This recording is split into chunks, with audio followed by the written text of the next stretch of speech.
السلام عليكم. حديث عائشة رضي الله عنها في زيارة النبي صلى الله عليه وسلم للبقيع. إن الحمد لله نحمده ونستعينه ونستغفره ونعوذ بالله من شرور أنفسنا ومن سيئات أعمالنا. من يهده الله فلا مضل له ومن يضلل فلا هادي له. أشهد أن لا إله إلا الله وحده لا شريك له وأشهد أن محمدا عبده ورسوله. أما بعد فإن خير الحديث كتاب الله وخير الهدي هدي محمد صلى الله عليه وسلم وشر الأمور محدثاتها وكل محدثة بدعة وكل بدعة ضلالة وكل ضلالة في النار. وہ مقامات جن کی مدینہ منورہ میں زیارت مشروع ہے، جن کی زیارت کرنی چاہیے، ان میں سے ایک بقیع قبرستان ہے. بقیع قبرستان ایک عظیم قبرستان ہے جس میں بہت سے صحابہ کرام رضوان اللہ علیہم اجمعین مدفون ہیں. یہ وہ قبرستان ہے جس کی زیارت کے لیے نبی علیہ الصلوۃ والسلام اکثر و بیشتر تشریف لایا کرتے تھے. بقیع قبرستان نبی علیہ الصلوۃ والسلام کے زمانے میں قبرستان بنا ہے، اس سے پہلے یہ قبرستان نہیں تھا. یہاں پہ درخت ہوا کرتے تھے، ان درختوں کو اکھیڑ دیا گیا، ختم کیا گیا اور اس جگہ کو قبرستان کی حیثیت دے دی گئی. اس قبرستان کا نام بقیع ہے یا بقیع الغرقد. بقیع یا بقیع الغرقد، اور مقبرۃ البقیع بھی کہہ سکتے ہیں کہ بقیع قبرستان یا مقبرۃ بقیع الغرقد. لیکن اس کے نام کے ساتھ عام طور پہ اردو بولنے والے بھائی جنت کا لفظ لگاتے ہیں، اور یہ ان کی طرف سے ایک عقیدت ہے، محبت ہے، لیکن قرآن و حدیث سے اس کا کوئی ثبوت نہیں ملتا. اس لیے محبت اور عقیدت میں اتنا آگے نہیں بڑھنا چاہیے کہ آپ زمین کے اس ٹکڑے کو جنت کہیں جس کے جنت ہونے کا ثبوت نہ قرآن سے ملتا ہو نہ نبی علیہ الصلوۃ والسلام کی کسی صحیح حدیث سے ملتا ہو. عربی لوگ اس قبرستان کو جنت نہیں کہتے کیونکہ ان کو معلوم ہے کہ اس کے جنت ہونے کی کوئی دلیل نہیں ہے. تو اس لیے میرے بھائیوں یہ بقیع قبرستان ہے، جنت کا لفظ اس کے ساتھ استعمال نہ کیا کریں. قبرستان بقیع ہو یا شہدائے احد کا قبرستان ہو یا پاکستان انڈیا کا کوئی قبرستان ہو، قبرستان میں آنے کے 3 مقاصد ہوتے ہیں. قبرستان میں آنے کے کتنے مقاصد ہوتے ہیں میرے بھائیوں؟ 3. پہلے نمبر پہ یہ کہ قبرستان میں جا کر نبی علیہ الصلوۃ والسلام کی سنت پہ عمل کروں گا. آپ قبرستان جاتے تھے، میں بھی جاؤں گا، آپ کی سنت پہ عمل ہوگا. دوسرا، قبرستان میں جانے کا مقصد قبر والوں کے لیے دعا کرنا ہے، قبر والوں کو دعا کا تحفہ دینا ہے. ان سے کچھ مانگنا نہیں، ان سے کچھ لینا نہیں، نہ وہ دینے کی طاقت اور سکت رکھتے ہیں. اور قبرستان میں جانے کا تیسرا مقصد قبروں کو دیکھ کر اپنی موت یاد کرنا، اپنے بارے میں سوچنا کہ ایک دن مجھے بھی مٹی کے اس گڑھے میں لوگ ڈال کر چلے جائیں گے. دنیا میں میری جو بڑی بڑی فیکٹریاں ہیں، میری بڑی بڑی کوٹھیاں ہیں، میرے جوان جوان بیٹے ہیں، یہ ساری چیزیں دنیا میں ہی رہ جائیں گی، قبر میں میرے ساتھ نہیں جائیں گی۔ قبرستان میں میرے ساتھ میرا عمل جائے گا۔ اس لیے قبروں پہ کھڑے ہو کے انسان سوچے اپنی زندگی کے بارے میں، قبر کی زندگی کے بارے میں، کہ جو زندگی میں اس وقت گزار رہا ہوں، اس زندگی کے اوپر اگر مجھے موت آ جائے تو کیا میری قبر میرے لیے جنت بنے گی یا جہنم بنے گی؟ کوئی بھی قبرستان ہو، وہاں پہ جانے کا یہی مقصد ہوتا ہے اور یہی 3 مقاصد ہوتے ہیں۔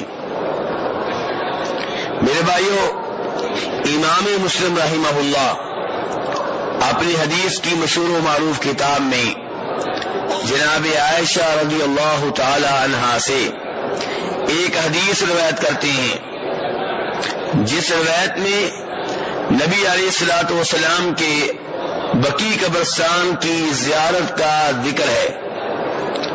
آج کے درس میں وہ حدیث آپ کے سامنے رکھنا چاہوں گا۔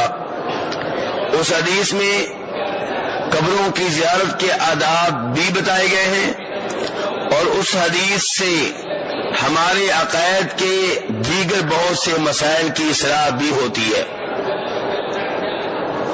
جناب عائشہ رضی اللہ عنہا فرماتی ہیں کہ ایک رات نبی علیہ الصلوۃ والسلام کی باری میرے گھر میں تھی۔ آپ جانتے ہیں کہ نبی علیہ السلام کی کتنی بیویاں تھیں؟ ایک وقت میں 9 ہوا کرتی تھیں، ویسے 11 ہیں ٹوٹل، لیکن ایک وقت میں 9 سے زیادہ کبھی نہیں رہیں۔ تو آپ نے ہر بیوی کی باری مقرر کی ہوتی تھی۔ پہلی رات اس بیوی کے ہاں، دوسری اس بیوی کے ہاں، تیسری اس بیوی کے ہاں، انصاف سے کام لیتے تھے، بیویوں میں انصاف سے کام لیتے تھے، ظلم و زیادتی نہیں کرتے تھے۔ چنانچہ جناب عائشہ فرماتی ہیں کہ ایک رات جب کہ آپ کی باری میرے گھر میں تھی، آپ گھر میں تشریف لائے، آپ نے اوپر والی چادر اتار کر رکھ دی، جوتے بھی اتار دیے اور اپنے پاؤں کے پاس رکھ دیے۔ تہبند کا کچھ حصہ آپ نے بستر پہ بچھا لیا اور لیٹ گئے۔ یہ حدیث کون بیان کر رہی ہے؟ جناب عائشہ رضی اللہ تعالی عنہا۔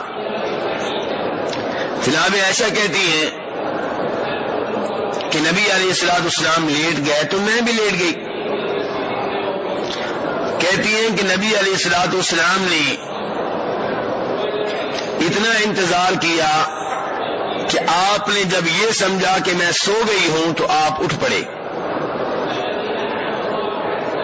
آپ نے آہستہ سے اپنی چادر جو اوپر والی نیچے اتار دی تھی وہ پہنی،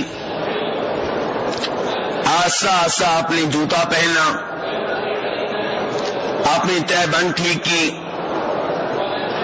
اور آہستہ سے دروازہ کھولا اور گھر سے باہر نکل گئے۔ آپ یہ سمجھ رہے تھے کہ عائشہ سو چکی ہیں رضی اللہ تعالی عنہا۔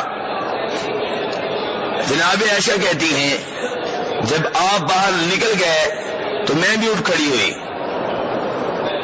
میں نے قمیض پہنی، بڑی قمیض جو عرب عورتیں پہنا کرتی ہیں، قمیض پہنی، اپنی تہبند ٹھیک کی،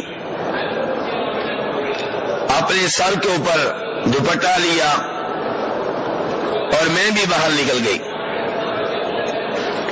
نبی علیہ الصلوۃ والسلام کے بارے میں جناب عائشہ کہتی ہیں کہ آپ بقیع قبرستان پہنچ گئے۔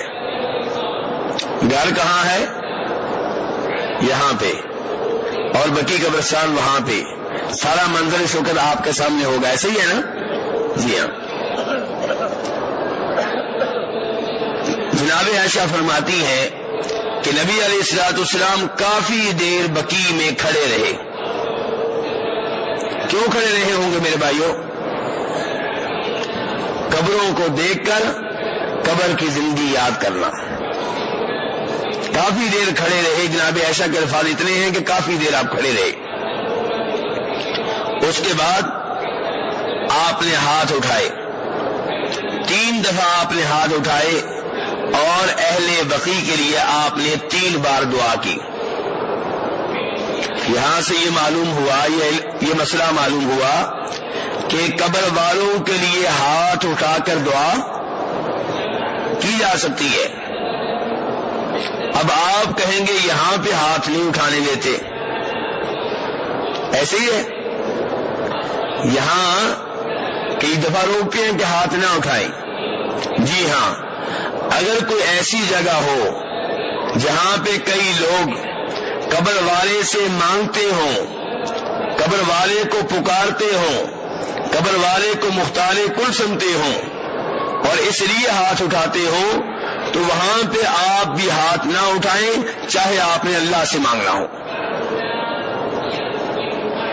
عام طور پہ جو سادہ قبرستان ہے, جہاں شرک نہیں ہوتا, جہاں قبر والے کو پکارا نہیں جاتا, جہاں قبر والے کو مشکل کشا حاجت روا نہیں سمجھا جاتا, وہاں پہ ہاتھ اٹھا کے دعا کرنے میں کوئی حرج نہیں ہے. لیکن دعا کس کے لیے ہوگی؟ قبر والے کے لیے ہوگی, قبر والے سے نہیں ہوگی. قبر والے سے دعا آپ کیا کریں گے؟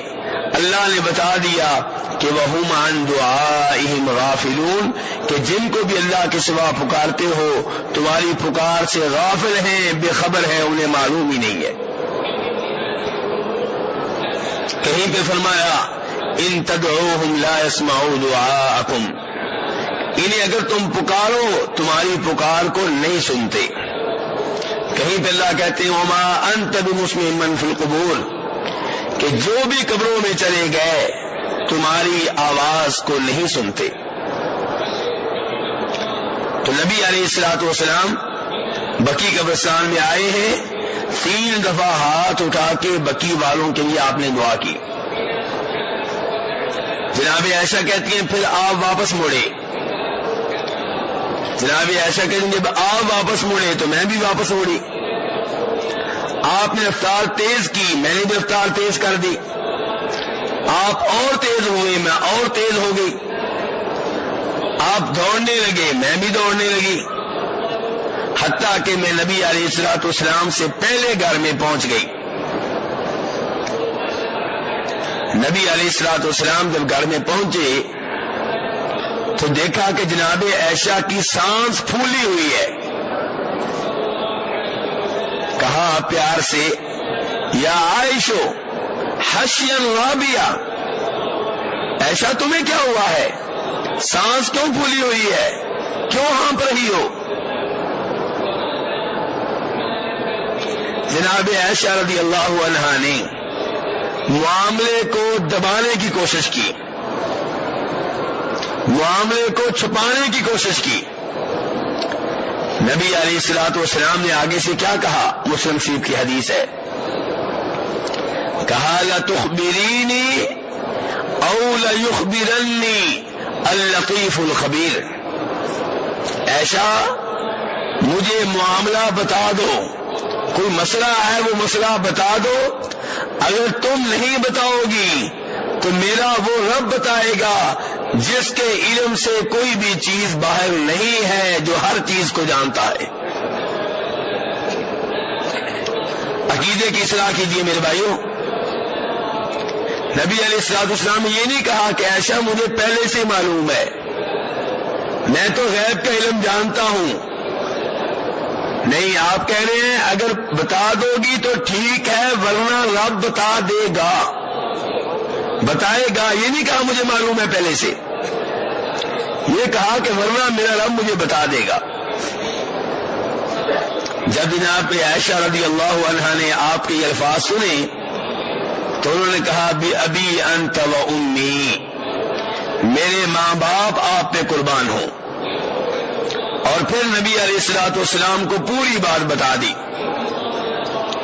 تو نبی علیہ الصلوۃ والسلام نے کہا عائشہ کیا تم یہ سمجھتی ہو, کیا تمہیں یہ خوف ہے کہ اللہ اور اللہ کے رسول علیہ الصلوۃ والسلام تمہارے اوپر ظلم کریں گے؟ اس جملے کا کیا مطلب ہے میرے بھائیوں؟ اس جملے کا مطلب یہ ہے کہ عائشہ، کیا تم نے یہ سوچا تھا کہ رات تمہاری ہے، باری تمہاری ہے، تمہیں چھوڑ کے میں کسی اور بیوی کے گھر چلا جاؤں گا؟ ایسے نہیں ہو سکتا. میں کسی بھی بیوی پہ ظلم و زیادتی نہیں کروں گا، انصاف سے کام لوں گا. اور یہاں سے یہ بھی پتا چلا کہ نبی علیہ الصلوۃ والسلام یہ سمجھتے تھے کہ جناب عائشہ بھی غیب نہیں جانتی. اسی لیے آپ کہہ رہے ہیں عائشہ تم یہ سوچ رہی تھی کہ اللہ کے رسول تمہارے اوپر ظلم کریں گے، اور اگر جناب عائشہ غیب جانتی ہوتی تو انہیں آپ کے پیچھے جانے کی ضرورت نہیں تھی. پیچھے اسی لیے گئی ہے کہ خدشہ ہوا، یہ سوچنے لگی کہ شاید اللہ کے رسول علیہ الصلوۃ والسلام کسی اور بیگم کے پاس چلے گئے ہیں. تو بہرحال جناب عائشہ نے جب پوری بات بتائی تو نبی علیہ الصلوۃ والسلام نے آگے سے کیا کہا؟ فَأَنْتِ السَّوَادُ الَّذِي رَأَيْتُ أَمَامِي، وہ ہیولہ سا جو جا رہا تھا، سایہ سا جو جا رہا تھا، وہ تم تھی جو میرے آگے آگے تھا. نبی علیہ الصلوۃ والسلام اگر حاضر ناظر ہوتے، عالم الغیب ہوتے، تو تعجب کے انداز میں جناب عائشہ کے بتانے پہ یہ نہ کہتے اچھا تم وہ تھی. پتا چلا کہ جب نبی اسلام بقیع سے آ رہے تھے، جناب عائشہ آگے آگے تھی. اللہ کے رسول کے علم میں یہ نہیں تھا کہ عائشہ جا رہی ہیں. جب جناب عائشہ نے بات بتائی پھر آپ حیران ہو کے کہہ رہے ہیں اچھا عائشہ وہ تم تھی. اس کے بعد نبی علیہ الصلوۃ والسلام نے جناب عائشہ کو سینے سے پکڑ کے ہلکا سا دھکا سا دیا. جناب عائشہ کہتی ہیں جس سے میں نے تکلیف محسوس کی. نبی علیہ الصلوۃ والسلام کو افسوس ہوا کہ جناب عائشہ یہ سوچ رہی تھی کہ میں کسی اور بیوی کے گھر گیا ہوں گا. اور پھر نبی علیہ الصلوۃ والسلام نے جناب عائشہ کی غلط فہمی دور کی اور فرمایا عائشہ اصل میں مسئلہ یہ تھا کہ میں نے سمجھا تھا کہ تم سو گئی ہو. ظننت انکی قد رقدتی، میں نے یہ سوچا تھا، میں نے یہ گمان کیا تھا کہ تم سو چکی ہو. جناب عائشہ نبی اسلام کی بیگم آپ کے حجرے میں آپ کے گھر میں موجود ہے، سوئی نہیں ہے، اور نبی یہ سمجھ رہے ہیں کہ آپ سو گئی ہیں. پتا چلا کہ نبی علیہ الصلوۃ والسلام عالم الغیب نہیں ہے. آپ تو آرام آرام سے گھر سے باہر نکلے تھے آہستہ آہستہ کہ جناب عائشہ کی نیند خراب نہ ہو جائے. سوئی ہوئی ہے اور وہ جاگ رہی تھی. تو نبی علیہ السلام فرما رہے ہیں کہ عائشہ میں نے یہ سمجھا کہ تم سو چکی ہو. جبریل علیہ السلام آئے تھے اور جبریل علیہ السلام کی عادت ہے کہ جب تم نے کپڑے اتارے ہوئے ہوں تو پھر وہ گھر میں داخل نہیں ہوتے. یعنی کہ جناب عائشہ نے ظاہر اوپر والا لباس اتارا ہوا تھا، دوپٹہ وغیرہ اتارا ہوا تھا، اور وہ لباس پہنا ہوا تھا جو گھر میں عام طور پر عورت پہنتی ہے جب کہ غیر مرد گھر میں نہ ہو. تو نبی علیہ السلام کہہ رہے ہیں کہ عائشہ جبریل آئے تھے اور جب تم نے اپنا لباس اتارا ہوا ہو تو جبریل گھر میں داخل نہیں ہوتے. تو انہوں نے مجھے آواز دی، میں آہستہ آہستہ گھر سے باہر نکلا تو انہوں نے مجھے پیغام دیا ان ربک یأمرک ان تستغفر لأہل البقیع. جبریل نے مجھے کہا کہ آپ کا رب آپ کو آرڈر دے رہا ہے کہ آپ بقیع میں جائیں اور اہل بقیع کے لیے استغفار کریں، دعائے مغفرت کریں.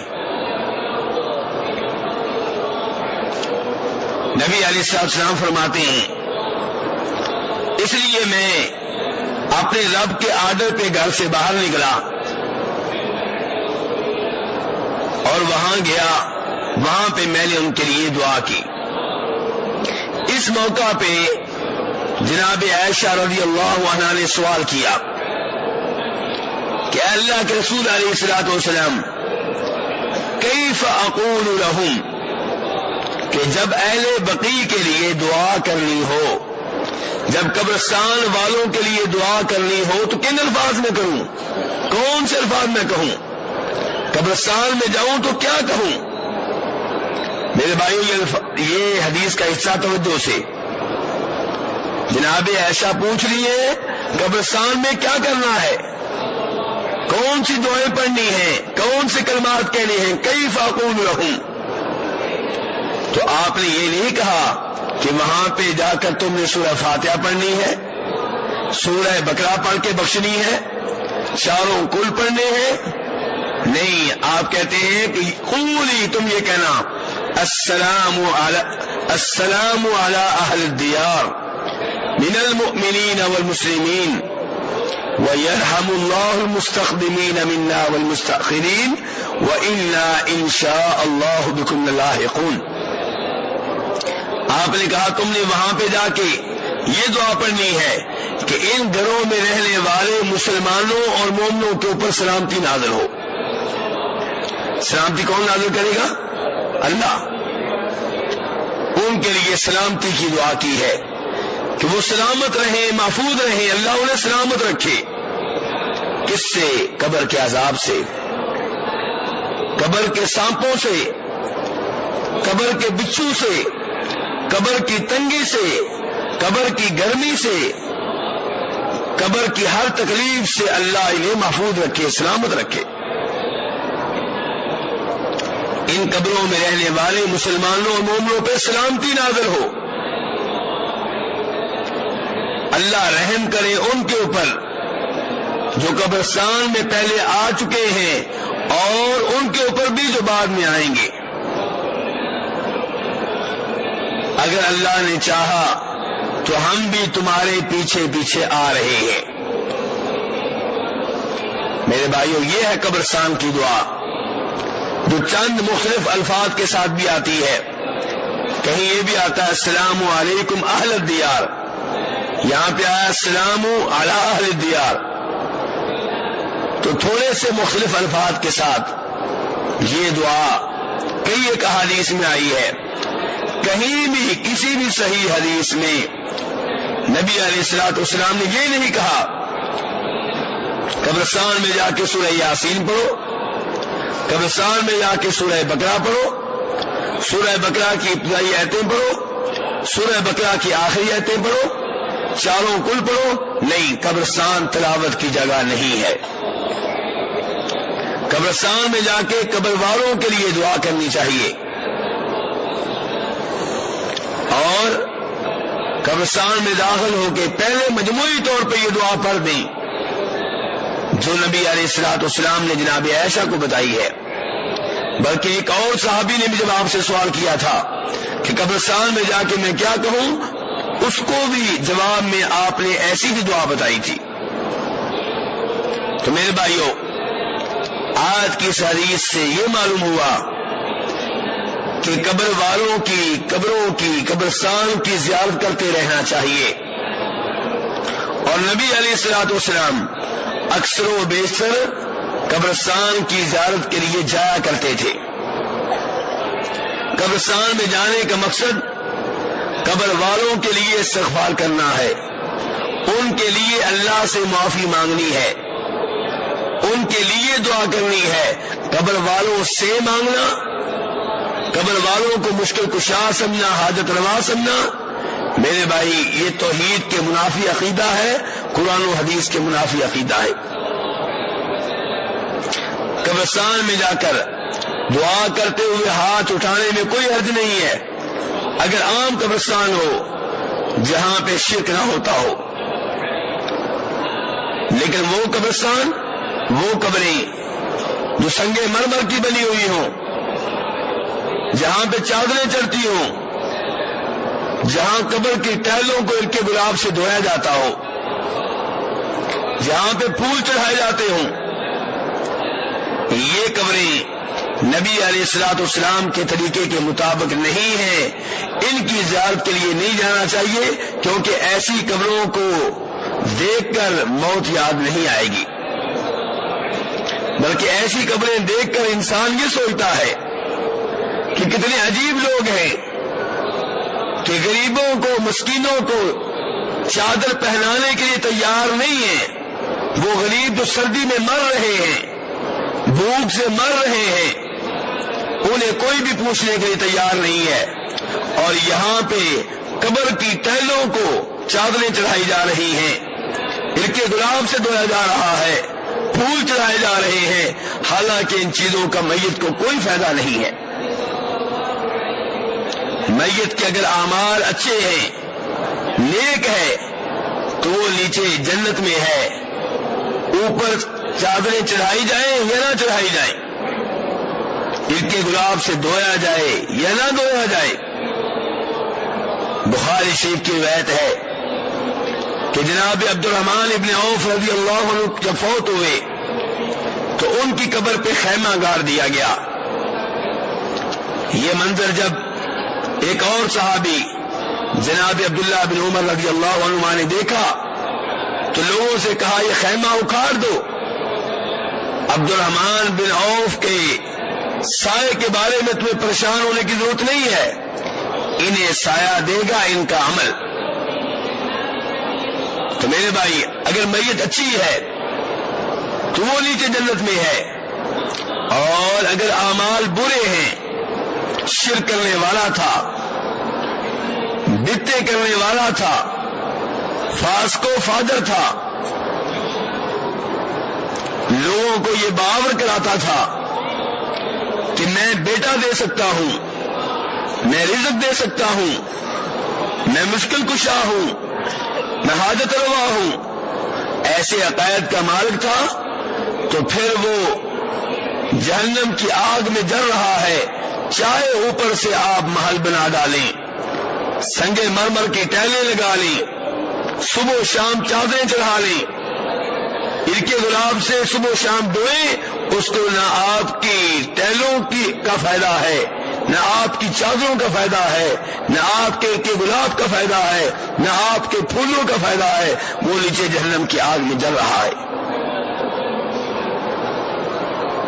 اس لیے میرے بھائیوں، قبر سنت کے مطابق بنائیں، بقی قبرستان میں جا کر قبریں دیکھ لیں کہ دنیا کے سب سے بڑے ولیوں کی قبریں کیسی بنی ہوئی ہیں، مٹی کی، کچی، کوئی چادر نہیں چڑھی ہوئی، کوئی ایسا اہتمام نہیں ہے جو شریعت کے خلاف ہو۔ یہی وجہ ہے کہ جب مکہ مدینہ پہ آل سعود نے حکمرانی شروع کی تو اس زمانے کے انڈیا میں، جس میں پاکستان بھی شامل تھا، بڑا شور بپا ہوا کہ ان لوگوں نے قبروں کی توہین کی ہے۔ شاہ عبد العزیز رحمہ اللہ سے ایک وفد ملنے کے لیے آیا، ہر مسلک کے علماء اس میں موجود تھے، تو موجودہ حکمران کے والد شاہ عبد العزیز رحمہ اللہ نے کہا تھا کسی ایک سیدی سے ثابت کر دو کہ قبر پختہ بنائی جائے، میں اینٹوں کی نہیں سونے کی بنا دوں گا، اور اگر ثابت نہ کر سکو تو یہ ایسے ہی رہیں گی جتنا بھی شور ڈال لو۔ اللہ اس مرد مجاہد کو جزائے خیر دے جس نے ان قبروں کی حالت پھر وہ کر دی جو نبی علیہ السلام کے زمانے میں تھی، ورنہ کئی قبروں کے اوپر گنبد بنے ہوئے تھے، مزار بنے ہوئے تھے، انہوں نے ان قبروں کو ان کی اصلی حالت کی طرف لوٹا دیا۔ تو میرے بھائیو، آج ہمارے عزیزوں کی قبریں بھی ایسی بننی چاہیے جیسی اس قبرستان میں ہیں، اور یہ درس کی ابتدا میں بتا چکا ہوں کہ اس عظیم قبرستان کو جنت کہنا درست نہیں ہے، اس کا کوئی ثبوت نہیں ہے۔ اس کا نام ہے بقی قبرستان یا بقی غرقد۔ جنت کہنا بہت بڑی جسارت ہے جس کی کوئی دلیل نہیں ہے، اللہ سے ڈرنا چاہیے۔ اور یہ عقیدہ رکھنا کہ جو بھی یہاں پہ دفن ہو گیا وہ جنتی ہے، یہ عقیدہ بھی غلط ہے، اس کی کوئی دلیل نہیں ہے۔ ہاں، ایک اچھا قبرستان ہے، ایسا قبرستان ہے جس میں اللہ کے نبی علیہ الصلوۃ والسلام کے بہت سے صحابہ کرام دفن ہیں، تو ایسے قبرستان میں دفن ہوتے ہوئے، دفن کرتے ہوئے، اپنے عزیز کو دفن کرتے ہوئے انسان کو سکون محسوس ہوتا ہے، لیکن یہ کہا جائے کہ جو یہاں دفن ہو گیا وہ جنتی ہے، اس کی کوئی دلیل نہیں ہے۔ یہ اپنی طرف سے دعوے کیے جاتے ہیں، بغیر دلیل کے کیے جاتے ہیں۔ میرے بھائیوں، مدینہ منورہ میں جن مقامات کی زیارت کرنی چاہیے، جن کی زیارت کرنا شریعت کے عین مطابق ہے، جن کی زیارت کرنے سے ثواب ملے گا، وہ 4-5 مقامات ہیں، اس سے زیادہ نہیں ہے۔ نمبر 1 مسجد نبوی، کہ یہ وہ عظیم مسجد ہے جس کے بارے میں نبی علیہ السلام نے فرمایا تھا، بخاری شریف کی حدیث ہے کہ جو یہاں پہ ایک نماز پڑھے گا اسے دیگر مساجد کی 1000 نمازوں سے زیادہ ثواب ملے گا۔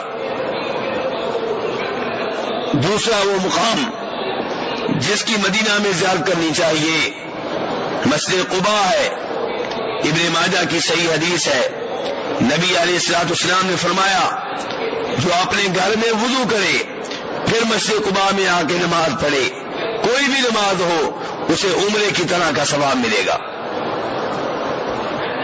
تیسری زیارت مدینہ منورہ میں نبی علیہ الصلوۃ والسلام اور آپ کے دونوں ساتھیوں کی قبریں ہیں، ان کی قبروں پہ آئیں، ادب و احترام سے سلام پڑھیں، اس یقین کے ساتھ کہ آپ کا سلام فرشتوں کے ذریعے نبی علیہ الصلوۃ والسلام تک پہنچتا ہے، لیکن وہاں پہ کھڑے ہو کے آپ کو پکارنا نہیں ہے، آپ سے بیٹا نہیں مانگنا، آپ سے شفا نہیں مانگنی، آپ سے رزق نہیں مانگنا، اور آپ سے یہ بھی نہیں کہنا کہ ہمارے لیے دعا کر دیں۔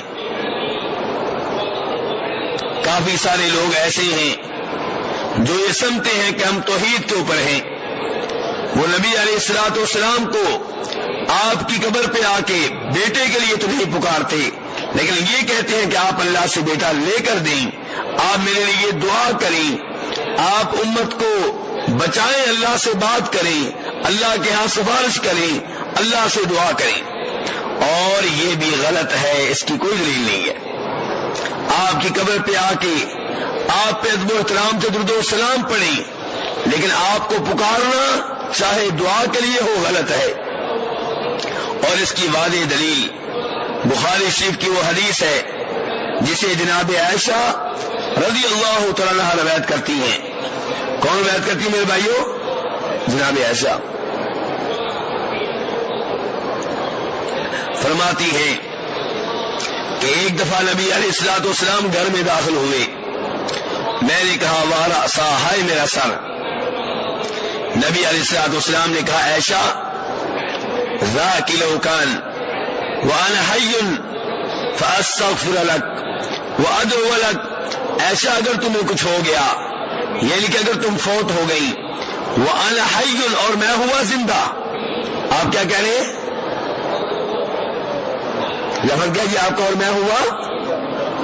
اس کا مطلب یہ ہے کہ آپ یہ سمجھتے تھے کہ میں نے فوت ہونا ہے، اس لیے آپ کہہ رہے ہیں عائشہ اگر تمہیں کچھ ہو گیا وَأَنَا حَيٌّ اور میں ہوا زندہ، تو تب میں تمہارے لیے دعائیں کروں گا، استغفار کروں گا۔ اس کا کیا مطلب ہے کہ اگر تم فوت ہوئی اور میں زندہ نہ ہوا تب میری طرف سے دعائیں نہیں ہوں گی۔ بخاری شریف کی حدیث ہے، الفاظ پھر سن لیں، آپ کہہ رہے ہیں عائشہ اگر تمہیں کچھ ہو گیا اور میں ہوا زندہ تب میں تمہارے لیے دعائیں کروں گا، استغفار کروں گا۔ اس کا مطلب یہ ہے کہ اگر تمہیں کچھ ہوا اور میں فوت ہو چکا تو پھر تمہارے لیے دعائیں نہیں ہو سکیں گی، استغفار نہیں ہو سکے گا۔